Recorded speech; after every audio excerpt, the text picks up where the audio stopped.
দেখেন আল্লাহ তাআলা কোরআনে কারিমে জানাইছেন যে আমি মানুষকে এমনি বদলাইয়া দেব না। কি করলে বদলাইয়া দেবে? শুনুন, কোরআন থেকে জানি আল্লাহ কি আলান করলেন। আল্লাহ তাআলা জানাইলেন ইন্নাল্লাহা লা ইউগাইয়িরু মা বিকাওমিন হাত্তা ইউগাইয়িরু মা বিআনফুসিহিম। অনেক ওলামায়ে কেরাম রয়েছে, এরাবি গ্রামার জানতে ওলামা এখানে রয়েছে। ইন্না সত্যর মানা নিশ্চয় অবশ্যই ইয়াকিনান, দয়া করে আল্লাহ তাআলা জানান নিশ্চয় নিশ্চয় আমি আল্লাহ ওই সময় পর্যন্ত কোন গ্রামবাসীকে বদলাইয়া দেই না, ওই সময় পর্যন্ত কোন বেনামাজিকে নামাজি বানাইয়া দেই না, ওই সময় পর্যন্ত কোন মা বাবার নাফরমানি করতে পারা সন্তানকে ফরমাবরদার বানাইয়া দেই না, ওই সময় পর্যন্ত কোন জোয়া খেলনেওয়ালা ব্যক্তিকে জোয়া ছাড়াইয়া দেই না। ও বাবা, কষ্ট করতে পারে অবুঝুর, তাহলে কবে আল্লাহ বদলাইয়া দিবেন, কবে আল্লাহ তাবদীল করে দিবেন? আয়াতের মাধ্যমে আল্লাহ তাআলা জানান হাত্তা ইউগাইয়িরু মা বিআনফুসিহিম। ওরে যুবক, অন্তরের কান দিয়ে শুনে বাবা, আমি অনুরোধ করে বলে যাই আল্লাহ তাআলা জানাইয়া দিল হাত্তা ইউগাইয়িরু মা বিআনফুসিহিম। যত সময় পর্যন্ত তুমি তোমার নিজেকে বদলানোর জন্য চেষ্টা করবা না, নিজেকে ভালো বানানোর জন্য একবারের জন্য তুমি চাইবা না, আমি আল্লাহ তাআলা তার একটা সেকেন্ড আগে আমি কাউকে বদলাইয়া দেই না। চেষ্টা করা কাজ আমার আপনার। নবী আমার বলেন আসসাইয়ু মিন্নি ওয়াল ইতমানু মিনাল্লাহ। ওরে বান্দা, চেষ্টা করা তোমার কাজ, আর পুরা হইতেছে আমার আল্লাহর কাজ। আমি সেই নিয়তে বসতে করে অন্তরে তো একটা খারাপ বস্তু রে বাবা।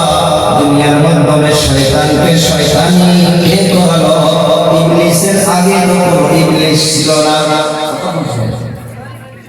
নফসকে এই ইবলিসকে কে শয়তানি করালো? অল্প শুনেন, আল্লাহ তাআলা আদমকে বানানোর পর ফেরেশতাকে আল্লাহ তাআলা হুকুম করেছিল, লম্বা ইতিহাস বলবেন হুজুর, ফেরেশতাকে আল্লাহ হুকুম করলো, ইবলিসকে করে নাই। আল্লাহ তাআলা আদমকে বানাইছে মাটির দ্বারা, জিনকে বানাইছে আগুনের দ্বারা, আর ফেরেশতাকে বানাইছে আল্লাহ তাআলা নূরের দ্বারা। ও হুকুম হয়েছিল নূরের মাখলুকের উপরে, আর ইবলিস তো হইল আগুন দিয়ে বানানো মাখলুক। প্রশ্নের জবাবে কইলে বাবা, ইবলিস এই জমিনে ইবাদত করত, আল্লাহ তাআলা পছন্দ হয়ে যাওয়ার পর আল্লাহ তাআলা ইবলিসকে নিয়ে গিয়া ফেরেশতাদের সঙ্গে থাকার জন্য হুকুম করে দিয়েছিল। আমি আপনি হিন্দুস্তানি রে বাবা, আমি আপনি যদি আফ্রিকা আমেরিকায় চলে যাই, ওখানকার যদি বাসিন্দা হয়ে যায়, আমার আপনার ফটোরা সব যদি ওখানের মাধ্যমে হয়ে যায়, ওই জায়গায় হিন্দুস্তানের কানুনকে দেখালে চলবে না, আমার আপনাকে ওই আমেরিকা আফ্রিকার কানুনকে মানতেই হবে। জবাব বুঝতে পারছেন নিশ্চয়? ইবলিস আল্লাহ তাআলা ফেরেশতার সঙ্গে থাকার জন্য হুকুম করে দিল। তখন আল্লাহ তাআলা ফেরেশতাকে হুকুম করলো যে আদমকে তাজিমের সম্মানের সিজদা করো। ফাসাজাদুল মালাইকা, সব ফেরেশতা করলো, কিন্তু ইবলিস করলো না। আল্লাহ তাআলা প্রশ্ন করলো, ইবলিস কেন তুমি আদমকে সিজদা করলা না? একটা সিফাত, এত বড় খারাপ সিফাত। উনি বলে উঠলো আনা খায়রুম মিন, ও আল্লাহ আমি তো ওর থেকে ভালো। নাউজুবিল্লাহ বলা যাবে না, এই বলি নাউজুবিল্লাহ। আনা সত্তর মানা আমি, খায়র সত্তর মানা ভালো, সবার থেকে ভালো। মিনহুর হুজুর হইতেছে আদম আদম আদম। ইবলিস বলে উঠলো আল্লাহ আমি তো আদম থেকে ভালো, আমি আদম থেকে ভালো। কেন ভালো? আবার আল্লাহ কি বলে দিচ্ছে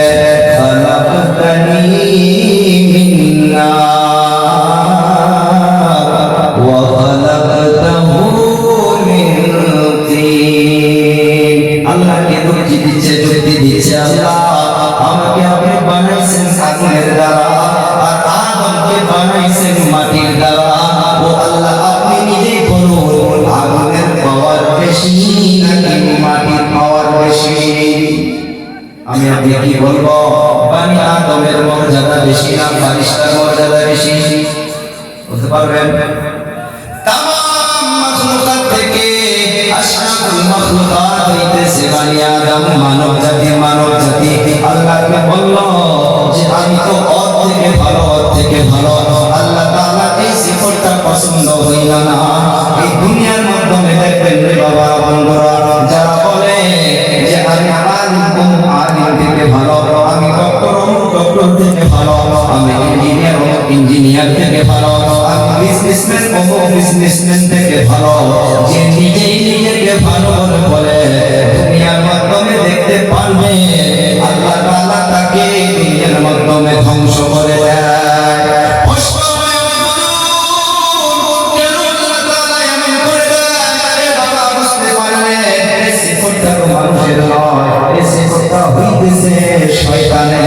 শয়তান যখন এই সিফতটা ভিতরে নিয়ে আসে, আর তাকে এই সিফতটা নিয়ে আসে তার নফস, সে নিজেকে ভালো মনে করলো, আল্লাহ তাআলা ধমক মেরে দিয়েছে, ফাখরুজ মিনহা ফাইন্নাকা রাজিম। ফাখরুজ, আল্লাহ তাআলা বলল আউট হয়ে যাও।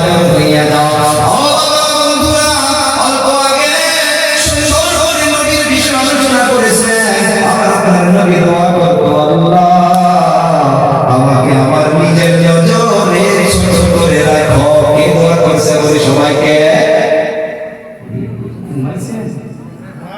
আমি বললাম যে আমার আপনার নবী দোয়া করেছিল, আল্লাহ আমাকে আমার নিজের নজরে ছোট করে রাখো। বলি কে দোয়াটা করেছিল? নবী। সবাই বলি কে? নবী আমার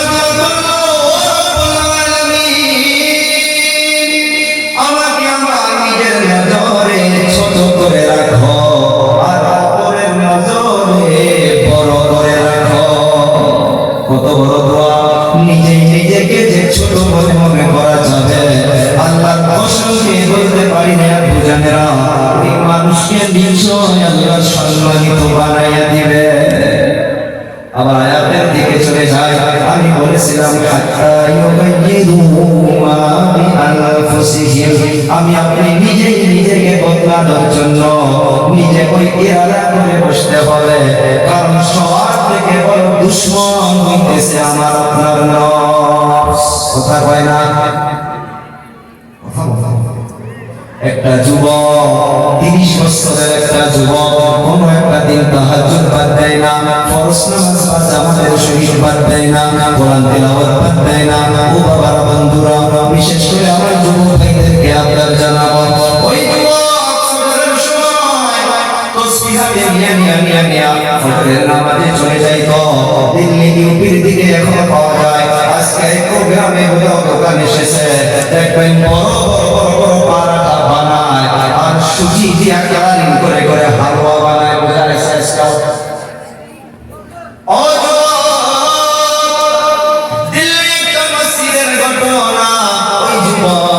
প্রত্যেকদিন ফজরের আগে মসজিদে চলে যাইতো, নামাজ পড়তো, নামাজের পর কোরআন পড়তো, জিকির করতো, তাসবিহ করতো, তারপর বাড়ি চলে যাইতো। একদিন এমন হইয়া গেল, তাসবিহ লাগাতে রইয়া মসজিদের দিকে রওনা হয়ে গেছে। যাইতে বেলা দেখে ওই গরম গরম হালুয়া আর ওই বড় বড় পরোটা ভাজা হইতেছে। তার নফসটা চাইলো যে আমি নামাজের পর আজকে কোরআন পড়বো না, আমি জিকির করবো না, আমি তাসবিহ করবো না, নামাজের পর আমি সর্বপ্রথম হালুয়া রুটি খাবো। বাস্তব জামানায় একটা কথা আমি যাবেন, আমি আপনি বসে থাকা অবস্থায় জলসার যখন আখিরে মোনাজাত হয়, ওই সময় অনেক মানুষ নিয়ম করে মুসাফার পর আমি বাহিরে গিয়ে বিড়ি টানবো। কথাটা খারাপ হয় না? নিয়ে আসে না? নাই? এ বাবা, অনেকে নিয়ত করে বাড়িতে গিয়ে নাকে তেল দিয়ে ঘুমাবো। অল্প মিলাবেন বাস্তবের সাথে। এই যুবকের নফস চাইলো যে নামাজের পর কোরআন পড়বো না, নামাজের পর জিকির করবো না, নামাজের পর তাসবিহ করবো না। কিন্তু যুবক নামাজ শেষ হইয়া গেল, সব মানুষ বাড়ি বাড়ি চলে গেল,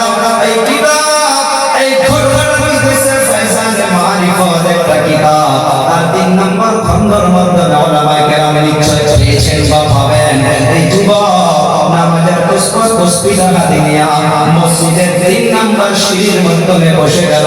যেখান থেকে মানুষ চপ্পল রেখে রেখে মসজিদে ওঠে, ওই জায়গার মাধ্যমে বসে বসে বসে বসে সব চলে গিয়েছে। নামাজের পর কেউ নাই, তসবিহটা হাতে নিয়ে রে বাবা একটাই শব্দ বলতেছে, তুমি আমার মালিক নও, আমি তো তোমার গোলাম। শোনাতে কিন্তু খুব ডেঞ্জার শোনা গেল। তুমি আমার মালিক নও, আমি তো তোমার গোলাম নই। তুমি আমার মালিক নও, আমি তো তোমার গোলাম নই। দূর থেকে মানুষ শুনে সমালোচনা করে। মুসলমানের একটা অভ্যাস আছে বাবা, মানুষের কোনো কিছু দেখলে তাকে গিয়া ডাইরেক্ট বলে না, চার দোকানে বসে বসে আলোচনা এদিকে আছে না নাই, কথা কয় না। সব হচ্ছে ফারিস্তার দল, আর তোমাদের দরকার নেই জায়গায়।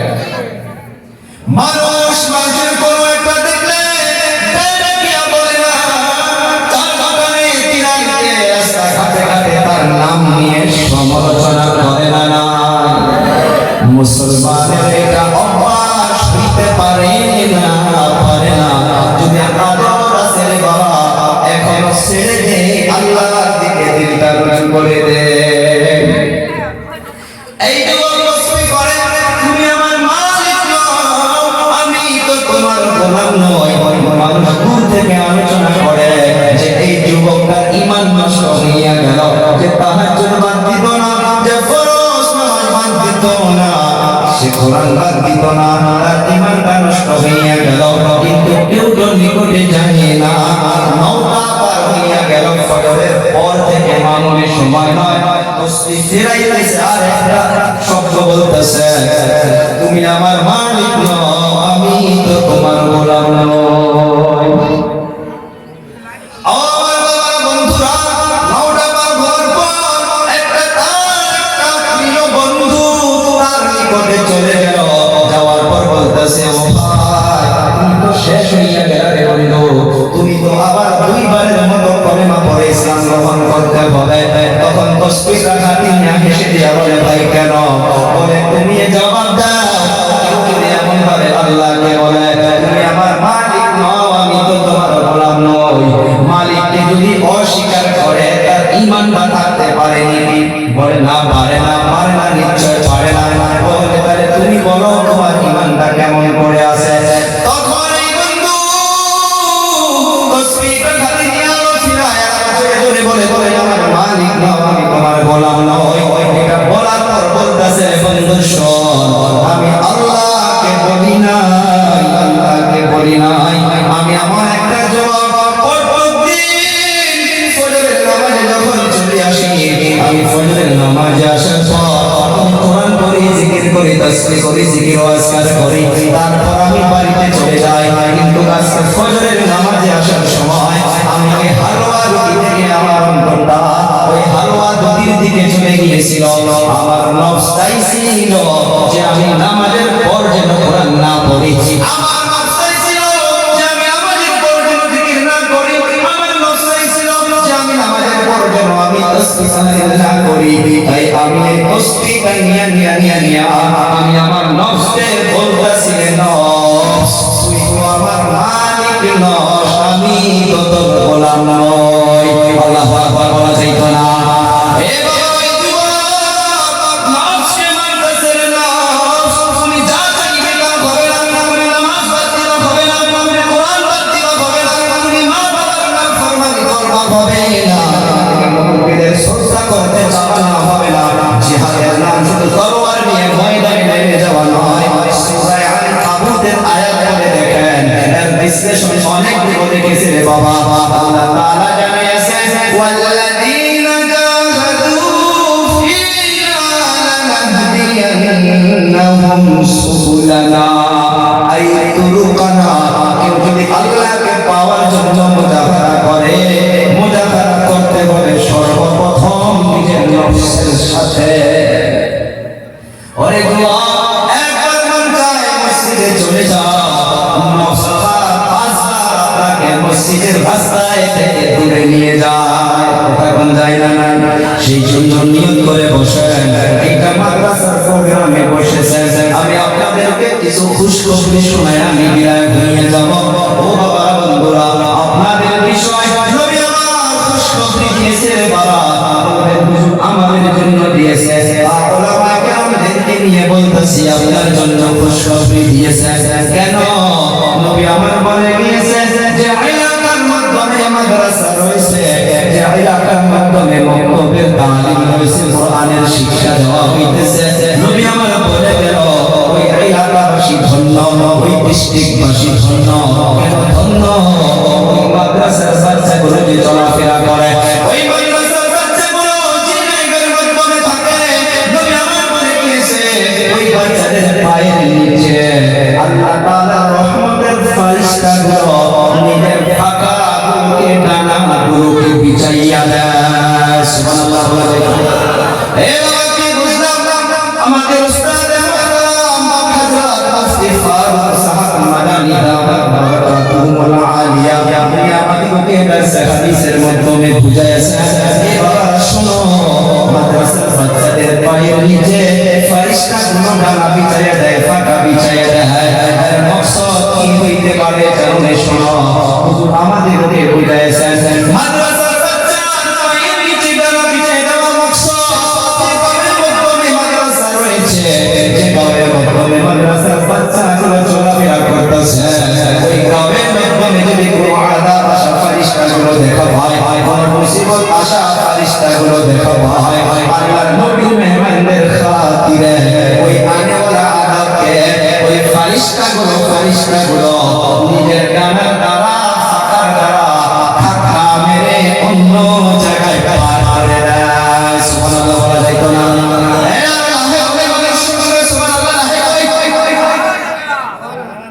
কিটা বলছে বোঝা ব্যক্তি এত কত খুশির খবর দিলাম। কি বলছে নবী আমার?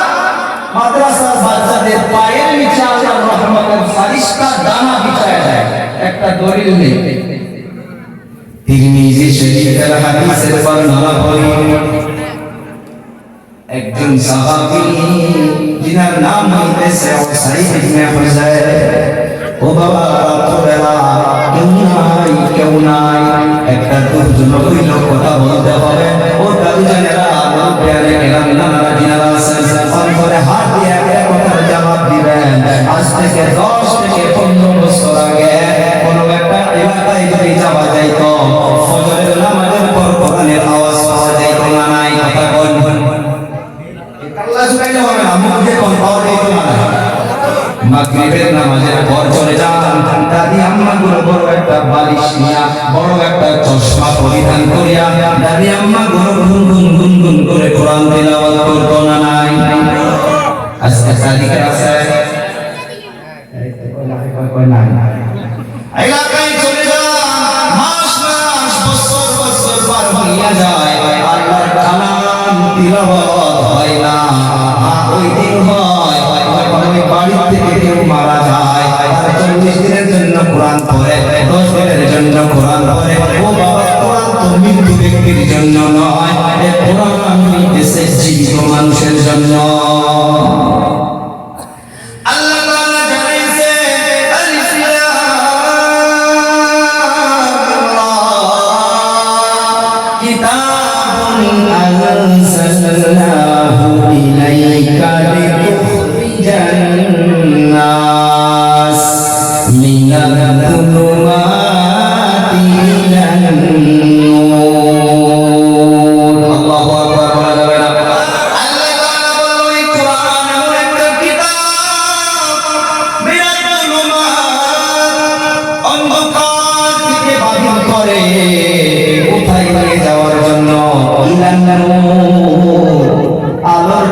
আলোর দিকে, অন্ধকার হইল জাহান্নাম, আর আলো হইল জান্নাত।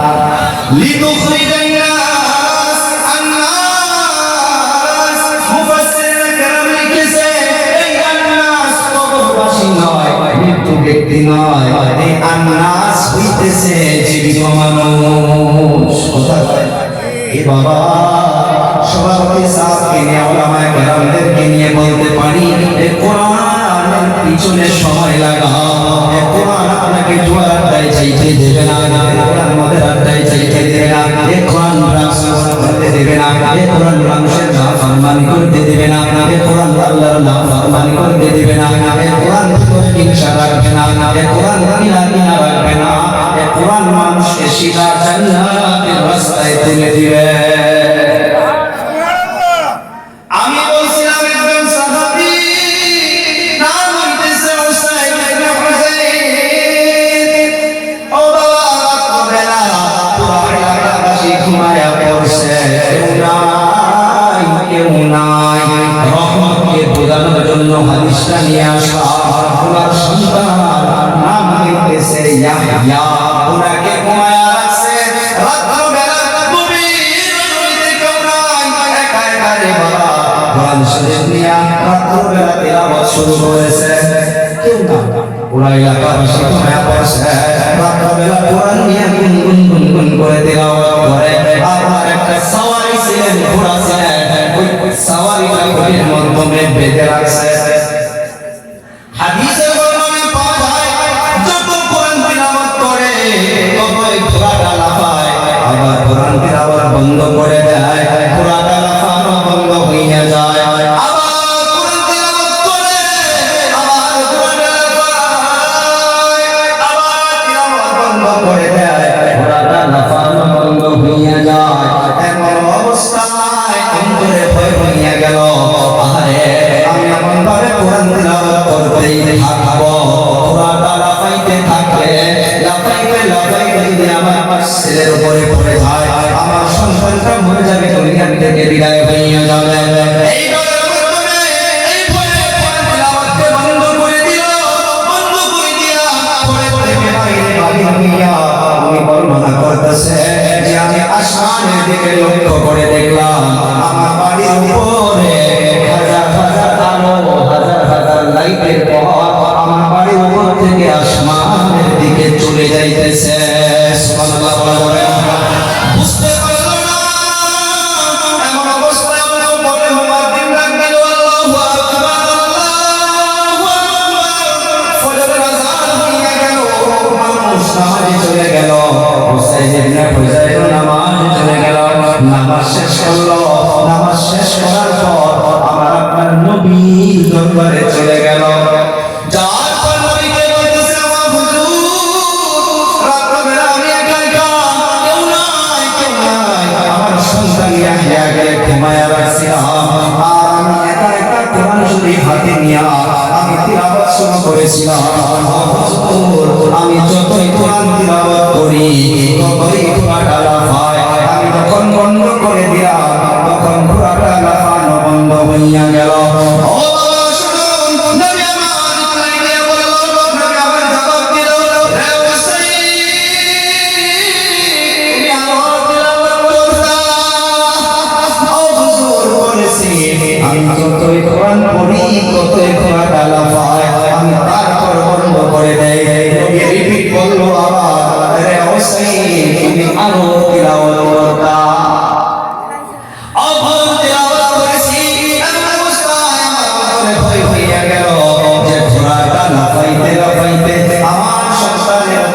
পড়ে যায়, আমার সন্তানটা মরে যাবে, বিদায় হয়ে যাবে।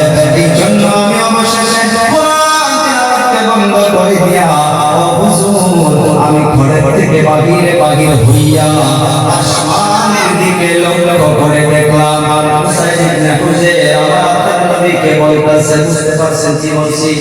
কোরআন তেলাওয়াত বন্ধ করে দিয়েছিল, তারপর ঘরের উপরে দেখছিল লাইটের পহর। আর গিয়া নবীকে বলতেছে, হুজুর, আমি ঘরে থেকে বাহির হইয়া আসমানের দিকে লক্ষ্য করে দেখলাম, আমার বাড়ির উপরে হাজার হাজার আলো, হাজার হাজার লাইটের পহর আসমানের দিকে চলে যাইতেছে। হে বাবা শুনুন, নবী আমার জবাব দিয়া বলল, উসাইদ, যেগুলো তুমি লাইটের পহর বলে বলতেছো, লাইট নয়, লাইট নয়, তিলকাল মালাইকা। আল্লাহু আকবার বলে,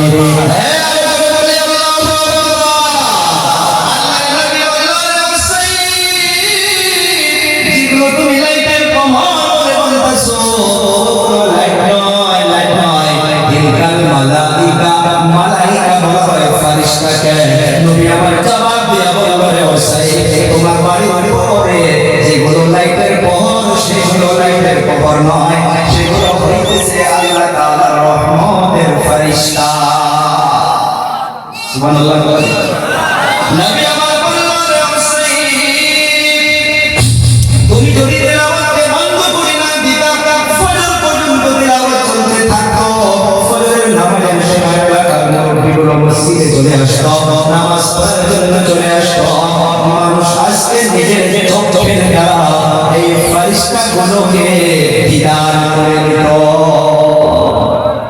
তাহলে কোরআন পড়লে ফেরেশতা আসে না নাই প্রমাণ পাইলেন সেই জন্য নবী আমার বলে গিয়েছে এই মাদ্রাসার বাচ্চাদেরকে খারাপ নজরে দেখবা না এই যে নাম রয়েছে মিফতাহুল উলুম হাফিজিয়া মাদ্রাসা এই নামটা শুধু মেরে চরচরতন বাজারে নয় রে বাবা ওলামা কেরাম জানলেন হুজ্জাজা কেরাম জানলেন পৃথিবীর সর্বপ্রথম মাদ্রাসা কায়েম করেনেওয়ালা যার জন্য আল্লাহ কোন কায়নাতকে সাজাইছেন যিনি সুপারিশ না করলে জান্নাতে কেউ যাইতে পারবে না সব নবীগুলো সেদিন বলবে ইয়া রাব্বি নাফসি একজনে বলবে ইয়া রাব্বি উম্মতি আর ওই নবী পৃথিবীর সর্বপ্রথম মাদ্রাসা কায়েম করেছিলেন আমি মসজিদে নববীর মাধ্যমে ভালো করে লক্ষ্য করেছি ওখানকার কয়েকজন আমাকেও নিয়ে গিয়েছিল মসজিদে নববীর একটা কোণার মাধ্যমে বাবা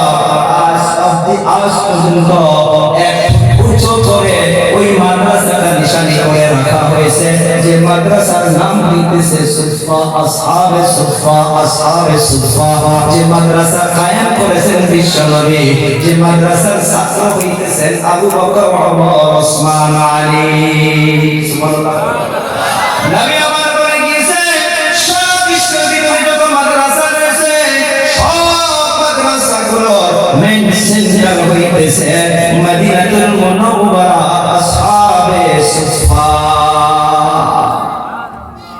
মহারাষ্ট্রে যখন পড়তাম নন্দুরবাগ স্টেশনে যখন নেমে যাইতাম ওখানকার মানুষগুলো বাচ্চাদের খেদমতের জন্য ভিড় বাজায় দিত কেউ নাস্তা করানোর জন্য এসে যাইত কেউ বাচ্চাদেরকে চা পান করানোর জন্য এসে যাইত কেউ খিচুড়ি বানানোর জন্য চলে আসতো তাকে জিজ্ঞাসা করা হয়েছিল ও ভাই তোমরা কেন এত দৌড়াদৌড়ি করো মাদ্রাসার বাচ্চাদের জন্য এত কেন কি করো বলে আজকে আমাদের নন্দুরবাগ এলাকার জন্য খুশখবরি যে আজকে কেউ বিহার থেকে আসতেছে কেউ আসাম থেকে আসতেছে কেউ মণিপুর থেকে আসতেছে কেউ কাশ্মীর থেকে আসতেছে কেউ বোম্বাই থেকে আসতেছে সব বাচ্চাগুলো যখন এখানে এসে নামে এই বাচ্চাদের পায়ের নিচে নিশ্চয় রহমতের ফেরেশতা পাখা বিছায় আর রহমতের ফেরেশতা এই এলাকায় আসার জন্য নিশ্চয় আমরা ওই রহমতগুলোকে পেয়ে যাব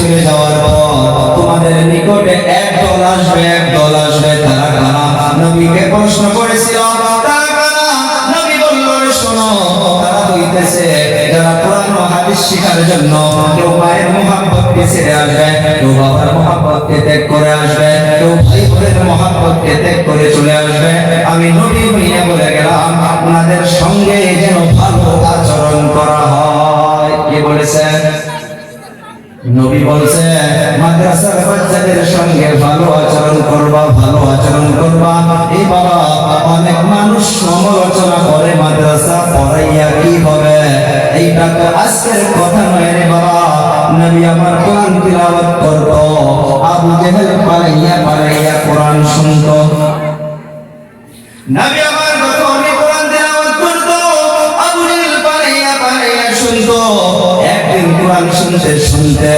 আবু জেহেল চামড়ার কান দিয়ে যখন আওয়াজটা অন করে চলে গেল আবু জেহেল দেখে সে ঠিক থাকতে পারতাছে না আবু জেহেল সাথে সাথে রে বাবা এই অঙ্গুলি দুটা উঁচু করিয়া নিজের কানের মাধ্যমে দিয়া কান দুটা বন্ধ করে নিল ওখান থেকে চলে গেল যাওয়ার পর তার লোকদেরকে জমা করেছে লোকদেরকে জমা করার পর সবাইকে বলতেছে শোনো কি বলেছিল ওই কথাটা কোরআনে তুলে ধরেছে আল্লাহ তাআলা জানাইতেছে وقال الذين كفروا لا تسمعوا لهذا القرآن এটা আবু জেহেল করেছিল লা শব্দের মানা নো না শোনা যাবে না সামিআ ইয়াসমাউল মানা হইতেছে শোনা আবু জেহেল সবাইকে জমা করলো সবাইকে জমা করার পর আবু জেহেল বলল লা তাসমাউ লিহাদাল কুরআন ও আমার নেওয়ালারা আবু জেহেলের ছেলেদেরকে আবু জেহেল বলল যে খবরদার মুহাম্মদ ইবনে আব্দুল্লাহ যে কোরআন তেলাওয়াত করে শোনায় খবরদার এই কোরআন যেন শোনা না হয় নাউজুবিল্লাহ বলেন জোরে এই আর জোরে বলি নাউজুবিল্লাহ আবু জেহেল বলল কোরআন শোনা যাবে না আবার বলি কে বলছে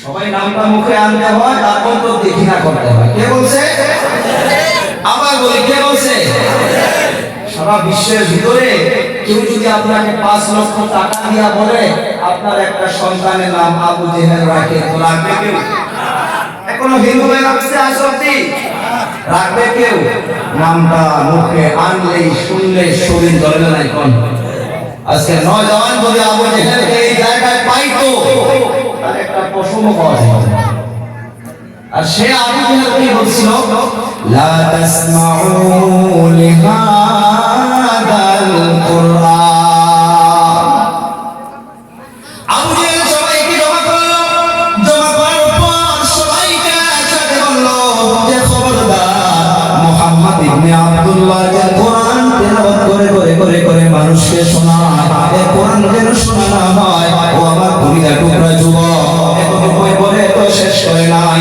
এতটুকুই বললে তো করে কিছু শান্তি আসতো এই যে আজকের তারিখে যেমন পাওয়া যায় মাদ্রাসা লাগবে না কোরআনের তালিম দেওয়া লাগবে না তারা শুধু ভিক্ষা করে নেওয়া হয় তারা শুধু ভিক্ষা করে খায় বলুন কয়টা হাফিজ না খেয়ে মরছে কথা বলতে মরছে কয়টা আলিম না খেয়ে মরছে বরং আলিমদেরকে দেখবেন ইস্তারি সারা কাপড় পরিধান করে না একটা হাফিজকে দেখবেন আতর সারা সে চলাফেরা করে না কথা বল আর এগুলো দেখে দেখে কিছু মানুষ চলে কিনা এই বাবারা বন্ধুরা আবু জেহেল বলল যে কোরআন শোনা যাবে না কোরআন শোনা যাবে না আবু জেহেল অনেক চালাক ছিলেন আর দলকে নিয়ে আবু জেহেল একটা বুদ্ধি দিল শোনো আমি যতই বাড়া করি না কেন আমি যতই মানা করি না কেন আমি মানা করার পরে আরেকদল বাকি হবে যারা সে কোরআন শোনার জন্য যাবে যারা মাদ্রাসা কায়েম করতে যাবে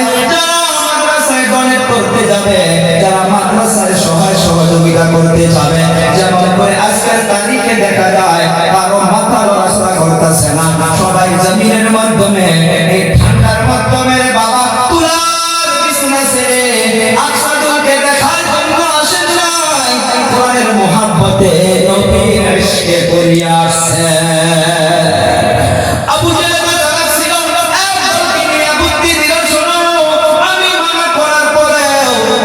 যাবে যারা কোরআন শোনার জন্য যাবে যারা মাদ্রাসার সভাপতি হইতে যাবে যারা মাদ্রাসার মেহনত করতে যাবে একদলকে বুদ্ধি দিল তোমরা রেডি হও তোমরা তৈরি হও যারা কোরআন শোনার জন্য যাবে যারা মাদ্রাসায় মেহনত দেওয়ার জন্য যাবে যারা কোরআনের বিশ্লেষণ শোনার জন্য যাবে তোমরা একদল দাঁড়িয়ে যাও ওদেরকে গিয়ে তোমরা ওয়াল গাউফি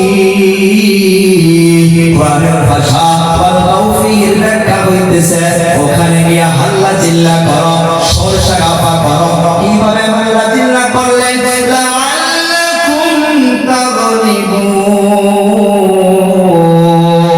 তোমরা গিয়ে যখন হাল্লা চিল্লা করবা তোমরা গিয়ে যখন ডিস্টার্ব করবা তোমাদের হাল্লা চিল্লার জন্য তোমাদের ডিস্টার্বের জন্য যারা মনোযোগের শোনার জন্য যাবে তোমার হাল্লা চিল্লার জন্য তারাও মনোযোগের শুনতে পারবে না মাদ্রাসাগুলোর মাধ্যমে দেখবেন সারা বছর মিটিং এ আসে না এমন মানুষ আছে না নাই বছর কিয়ার মাধ্যমে যখন জেনারেল মিটিং মাইকিং করে দেয় ওই দিন গিয়া এমন ভাবে প্রশ্ন করে এমন ভাবে আল্লাহ চিল্লা বাজায়া দেয় যে সভাপতি সম্পাদক সারা বছর মাদ্রাসার বাচ্চাদের পিছনে সময় দিল, বাচ্চাদের পিছনে মেহনত করলো, ওই সভাপতি সম্পাদক সাহেব গোসা করে দেখবেন খাতা পত্র রাগ করে ফালাইয়া দিয়া বাড়িতে চলে যায়। আসলে নাই বলুন আমাদের আসাম দেশে এ বাবা শুধু তো হইয়া যায়।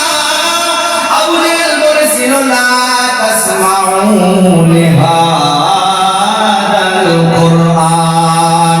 আবু জেহেল বলেছিল খবরদার কুরআনকে শোনা যাবে না, কুরআনকে শোনা যাবে না। এখন শুনি আল্লাহ তাআলা কি বলেছিল। এখানে একটা মেসেজ পেয়েছেন আবু জেহেল কেন নিষেধ করলো, কেন বাধা করলো? সে নিজে কোরআন শুনে প্রমাণ করেছে যে কোরআন যদি মনোযোগের শোনা যায় ওইজন মানুষ আর ঠিক থাকতে পারবে না। ওই কোরআন মানুষকে আমি আগে বললাম খারাপ রাস্তায় যাইতে দেবে না। আল্লাহ তাআলা জানিয়ে দিয়েছিল শোনো শোনো শোনো এই যে কোরআন আল্লাহ তাআলা বলল وَإِذَا قُرِئَ الْقُرْآنُ فَاسْتَمِعُوا لَهُ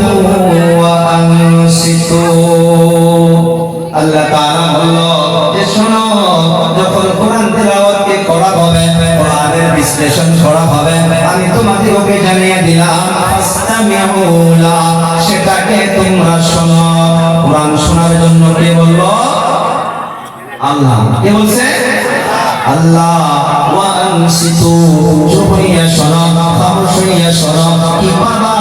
আল্লাহ তাআলা আয়াতের শেষের দিকে জানাইয়া দিল লাআল্লাকুম তুরহামুন। আল্লাহ তাআলা বলেছে এরা কোরআন শুনবা, মনোযোগের শুনবা। আমার আল্লাহ তাআলার এলান ওই বান্দা বান্দির উপরে নিশ্চয় আমি আল্লাহ রহমতকে অবতীর্ণ করব। আল্লাহ তাআলা জানিয়ে দিল কোরআনের জন্য রহমত পাবা, বরকত পাবা, ইজ্জত পাবা, সম্মান পাবা।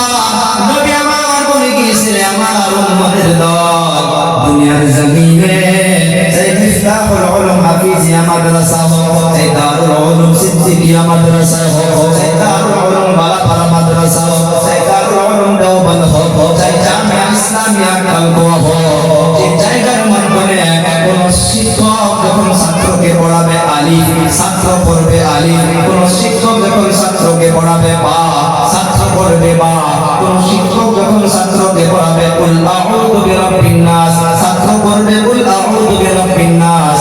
নবী আমার বলে গেল খায়রুকুম মান তাআল্লামাল কুরআনা ওয়া আল্লামা।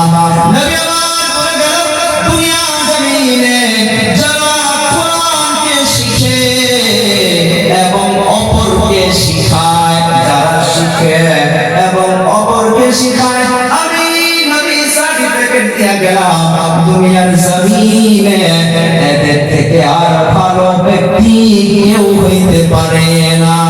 সুবহানাল্লাহ বলা যাবে না?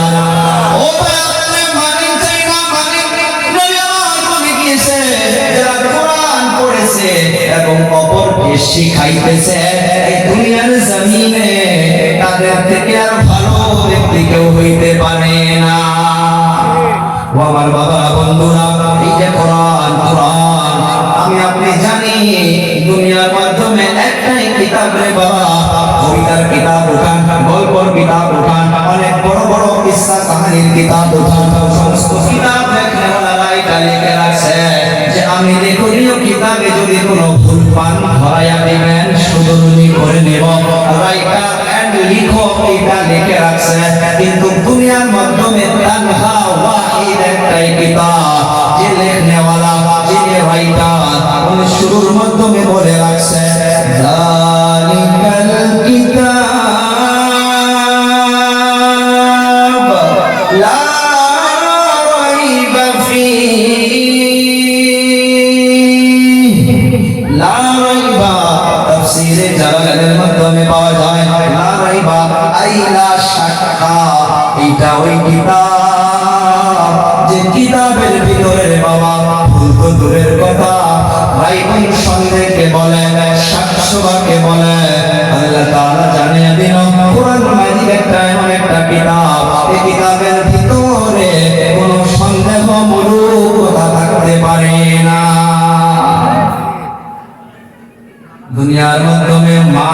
অনেকগুলো রয়েছে, কোন মাসের দাম বেশি? মাশাআল্লাহ, রমজান মাসের দাম বেশি, তাই না? কেন প্রশ্ন করেন, ও হুজুর রমজান মাসের কেন এত দাম? যে রমজান মাসে কোনো মানুষ যদি একটা ফরজ আদায় করে 70টা ফরজ আদায় করা সওয়াব আল্লাহ দেয় না? নাই? সুবহানাল্লাহ। কেউ যদি রমজানুল মুবারকের একটা নফল আদায় করে, ওই নফলটা নফল হইয়া থাকে না, ওই নফলটাকে আল্লাহ তাআলা ফরজের সমতুল্য সওয়াব দান করে দেয় না? নাই? কেন দেয়? কেন দেয়? ওই রমজান মাসের কেন এত ফজিলত? এত ফজিলত নাম্বার 2 এর ভিতরে আল্লাহ তাআলা দলিল দিয়ে জানায়া দিচ্ছে, শাহরু রমাদানাল্লাযী উনজিলা ফীহিল কুরআন। আল্লাহু আকবার বলি। শাহরুল মাসকে বলে রমজান, রমজানকে বলে উনজিলা ফীহিল কুরআন। ওরে বান্দা, রমজান মাসের কেন এত দাম বেড়ে গেল? এইটা ওই মাস যে মাসের ভিতরে আমি আল্লাহ তাআলা কোরআনুল কারীমকে অবতীর্ণ করেছি। এ বাবা, রমজান মাসে যদি কোরআন নাযিল হওয়ার জন্য একটা ফরজ আদায় করলে যদি 70টা ফরজ আদায় করা সওয়াব আল্লাহ দেয়, একটা নফল আদায় করলে যদি ফরজের সমতুল্য আল্লাহ সওয়াব দান করে দেয়। হে বাবা, একটা হাদিসের বর্ণনা শুনে, তিরমিজি শরীফের হাদিসের বর্ণনা। রে বাবা, একজন সাহাবী হযরত ওমর রাদিয়াল্লাহু তাআলা আনহু যখন খলিফাতুল মুসলিমিন, উনি একজন সাহাবীকে, যার নাম হইতেছে নাফি ইবনে আব্দুল্লাহ। নাফিকে হযরত ওমর মক্কাতুল মুকাররমার দায়িত্ব দিয়েছিলেন, কুরসিতে বসিয়ে দিয়েছিলেন। কিছুদিন পর ওই নাফির সঙ্গে হযরত ওমরের মুলাকাত। হযরত ওমর ওসমান নামক একটা জায়গা, ওসমান নয় ওসমান, ওসমান নামক একটা জায়গার মাধ্যমে নাফের সাথে হযরত ওমরের মুলাকাত হইয়া গেল। হযরত ওমর নাফেকে প্রশ্ন করলো, রে নাফে, বলো বলো বলো, কেমন খবর, কেমন ভাবে দেশ চলতেছে? নাফে বলতেছে, হুজুর ভালো আলহামদুলিল্লাহ। বলে মক্কার মাধ্যমে যেগুলো ছোট ছোট গাঁও রয়েছিল, দেহাত রয়েছিল, ওই গাঁওগুলোর মাধ্যমে কাকে তুমি দায়িত্ব দিয়েছ? নাফে জবাব দিয়া বলল, হুজুর একজনকে দিয়েছি। বলে তার নাম হইতেছে ইবনু আবজা। ওলামা কেরাম জানবেন ইবনু আবজা। হযরত ওমর দুইবার প্রশ্ন করলো, মান ইবনু আবজা? ইবনু আবজা আবার কে? নাফে জবাব দিয়া বলল, হুজুর উনি একজন গোলাম ছিলেন, তাকে আযাদ করা হয়েছে, ওই গোলামকে আমি চেয়ারের মাধ্যমে বসায়া দিয়েছি। সুবহানাল্লাহ, বলেন না?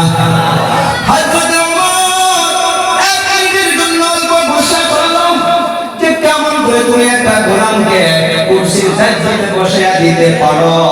তখন নাফে জবাব দিয়া বলল, হুজুর তার ভিতরে আমি 3টা গুণ পেয়েছি, সেই গুণ 3টার জন্য তাকে আমি কুরসির দায়িত্ব দিয়েছি।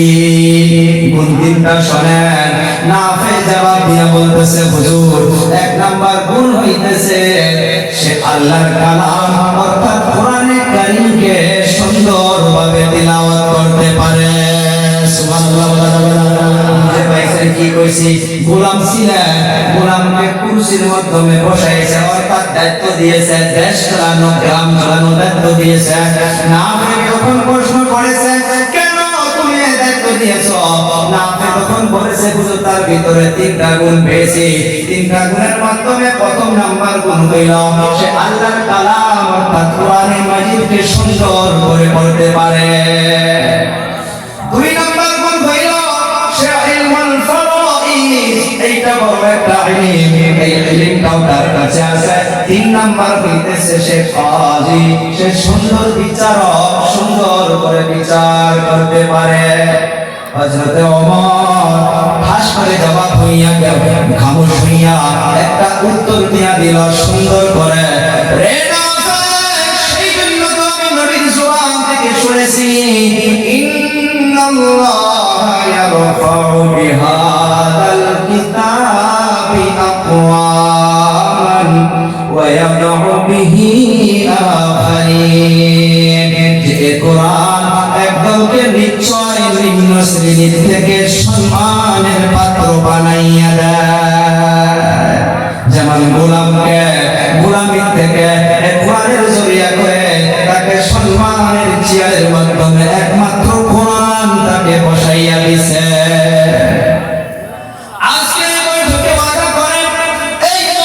বসে বসে নিয়ত করেন যে আজ থেকে কোরআনের মাধ্যমে সময় দিবেন, কোরআনের পিছনে সময় দিবেন। ও বাবা, আমি আপনি বাজারে চলে যাই, দেখবেন একটা যুবকের ঘটনা, দর্জির দোকানে চলে গিয়েছে। ওই দর্জির মেশিনের নিচে অনেকগুলো টুকরা কাপড় রেখেছে, চিরা চিরা কাপড়। ওই কাপড় থেকে এক টুকরা কাপড় একটা যুবক চাইল, ও ভাই আমাকে এক টুকরা কাপড় দাও। দর্জি ভাই এক টুকরা কাপড় দিল। যুবক প্রশ্ন করে, ও ভাই কয় টাকা লাগবে? বলে না রে ভাই, এই কাপড়ের কোনো টাকা লাগবে না, এই কাপড় আমি ফালাইয়া দিতাম, জ্বলাইয়া দিতাম, কোনো পয়সা লাগবে না। জোর করে টাকা দিল, টাকা নিল না। এবার এই যুবকটা কাপড়ের টুকরাটা বাড়িতে নিয়ে গেল। নিয়ে যাওয়ার পর দাদি আম্মাকে বলতেছে, ও দাদিমা, এই কাপড়টা দিয়া আমাকে কোরআনের একটা কভার বানিয়ে দাও। মনে রাখবেন, সে কাপড়টার কোনো দাম ছিল না, মূল্য ছিল না, দোকানে পড়ে আসছিল, জ্বালাইয়া দিত, ফালাইয়া দিত, পুড়ে দিত। এই কাপড়টা নিয়ে গিয়ে দাদি আম্মাকে দিল যে একটা কোরআনের কভার বানিয়ে দাও। দাদিমা হাত দিয়া দিয়া সুন্দর করে একটা কোরআনের কভার বানিয়ে দিল।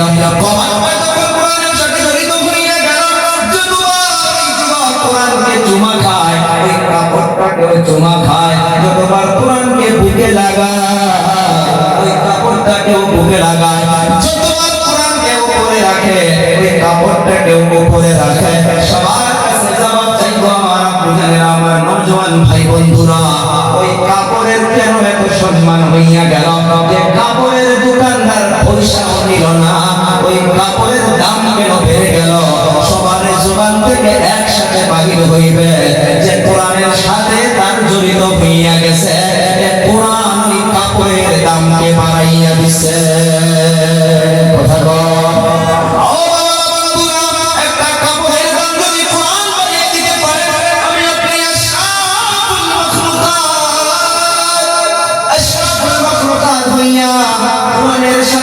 জড়িত হইয়া যাব, খোদার কসম, আল্লাহ তাআলা আমার আপনার সম্মান না বাড়াইয়া থাকবে না। ও বাবা বন্ধুরা, এই যে কোরআন কোরআন কোরআন কোরআন বারবার বলতেছে কোরআন। ও বাবা, এই কোরআনের জন্য রে বাবা, সন্তানকে আমি আপনি মুক্তবে পাঠাইতে হবে, সন্তানকে মাদ্রাসায় পাঠাইতে হবে, মাদ্রাসার সময় সহযোগিতা করতে হবে। রাত্রবেলা এই যে ঠান্ডার দিন, মাদ্রাসায় চলে যান, বাচ্চাগুলো ঘুমায়া পড়ছে, কারো বা মা নাই, কারো বা বাবা নাই, কারো বা দাদা নেই, কারো বা দাদি নেই, এ বাবা কাউকে বলা লাগবে না। মাদ্রাসার একটা হুজুরকে সাথে নেন, যান মাদ্রাসার রাত্রবেলা বিছানায় চলে যান, বাচ্চাগুলো দেখবেন ঘুমায়া পড়ছে, আপনি হাত দিয়ে দেখেন কেউ বা পাতলা কম্বল গায়ে ঘুমায় আছে, যার কাম হইতেছে দিন রাত কোরআন কোরআন কোরআন কোরআন। ওই বাচ্চাটাকে আপনি আল্লাহকে সাক্ষী রেখেন, আল্লাহকে দেখানোর জন্য কাউকে বলা দরকার নাই। মাদ্রাসার একটা হুজুরকে সঙ্গে নিয়ে বাজার থেকে একটা 500 টাকা দিয়ে একটা কম্বল কিনেন, আর ধীরে ধীরে নিয়ত করেন, আল্লাহ জীবনে নবীকে দেখি নাই, আল্লাহ নবীর মেহমানকে মায়ের রূহের মাগফিরাতের জন্য মহব্বত করলাম। ও বাবা, আল্লাহর কসমকে বলি রে বাবা, ওই বাচ্চাটার উপরে কম্বলটা আপনি বিছাইয়া দেন, কম্বলটা দিয়ে দেন, ওই বাচ্চা সুন্দর করে কম্বল করিয়া ঘুমাবে। ফজরের আগে উঠে দেখবে তার শরীরে কম্বল, সে খুশি হইয়া যাবে, তার ঘুমটা সুন্দর করে হবে। সে মনে মনে মনে মনে একবার হইলেও আপনার কথা মনে করে আল্লাহর কাছে দোয়া করবে। ও বাবা, এই দোয়া কখনো আল্লাহ রদ করবে না, রদ করবে না। বাচ্চাগুলো বাজারে ঘোরাফেরা করে, কোনো একটা বাচ্চাকে আপনি নবীর মহব্বতে করিয়া এক কাপ চা পান করিয়া দেন, ওই বাচ্চার মনটা খুশি হইয়া যাবে, নবীকে মহব্বত করা হইয়া যাবে, আল্লাহ খুশি হইয়া যাবে। এগুলো আমার আপনার সওয়াব কামানোর পদ্ধতি, সওয়াব কামানোর পদ্ধতি। যাওয়ার রাত্রে আমার মাদ্রাসায় একজন আল্লাহর বান্দা 100 কম্বল পাঠাইয়া দিছে, বলে আপনার ওখানে তো 200 বাচ্চা, প্রথম 100 বাচ্চাকে কম্বল দিয়া দেন, পরবর্তী আরো পাঠাইয়া দেব। দেখতে আসে নাই, কম্বল দিতে আসে নাই, কিন্তু একটা অন্তরের বিশ্বাস যে বাচ্চাগুলো কম্বল গায়ে দিয়া ঘুমাইয়া কোরআন পড়বে, আরাম করবে, এই বাচ্চাগুলো যত সওয়াব পাবে ওই সওয়াবের থেকে উনিও সওয়াব পাবে না।